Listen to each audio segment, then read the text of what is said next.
Hey, it's Greg with Dock Lights for Less and DockLightsForLess.com. Today I'm going to show you how to change out a light bulb. Let's say smacks up against something when it's hot, or a fish comes by and decides to nail it, it's going to blow a bulb. Doesn't happen a lot, but it does happen.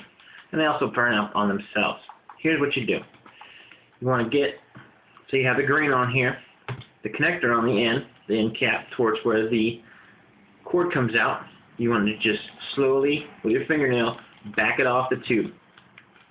Alright, grab the inner tube, slide off your colored. There you go, that's your tube, or sleeve as I like to call it. Put that aside. Alright, next with your one hand, you want to grab the globe, grab the connector, or the end cap, slide it down so you have room to get to this plug here. Next, with one hand, grab the plug and work it out like that, just like that, like a cork. Alright, you go ahead and pull it out until you get to the light you need. Just be careful. Make sure these are nice and cool before you pull them out of the water if it's at night. Make sure you unplug them and give them a minute or two to cool down. Alright, and if you have to replace the first one, go ahead and slide it. You're going to pull it out, grab the green stopper, and you got to wiggle it out because it's in there.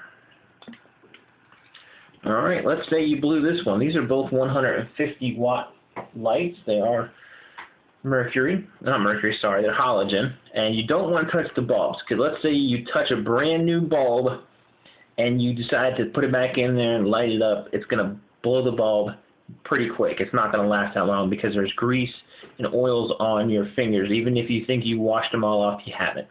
Just like the old light bulbs in cars, or actually the new light bulbs in cars too, you can't touch them or else they will not last as long. So what you want to do, get yourself a cloth. If you're replacing a blown light bulb and you know it's blown, you can go ahead and pull it out with your fingers and throw it away. We only recommend you use a cloth or a glove or some kind of paper towel to put the new ones in. Let's say I'm replacing a new one. Alright, or I have to do something. So grab it, you pull it out. You notice 2 holes, 2 prongs. Simple as that. You can't mess this up. Get your new light bulb with your glove or your towel.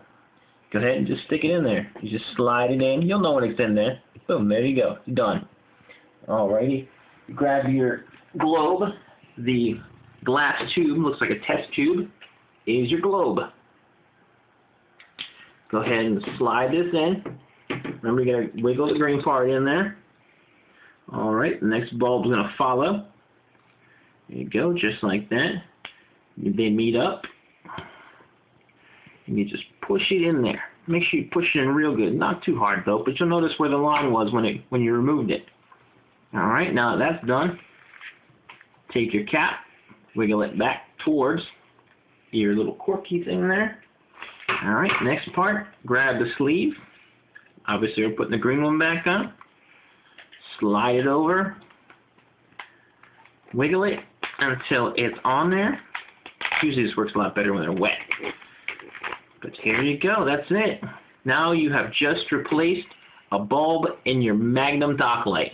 The same procedure applies to the AquaStar Halogens, but we do have the AquaStar LEDs, which last about 50,000 hours. You can get those on the website at DockLightsForLess.com, or give me a call at 772-631-0431. Thank you very much. This has been Greg with Dock Lights for Less and DockLightsForLess.com.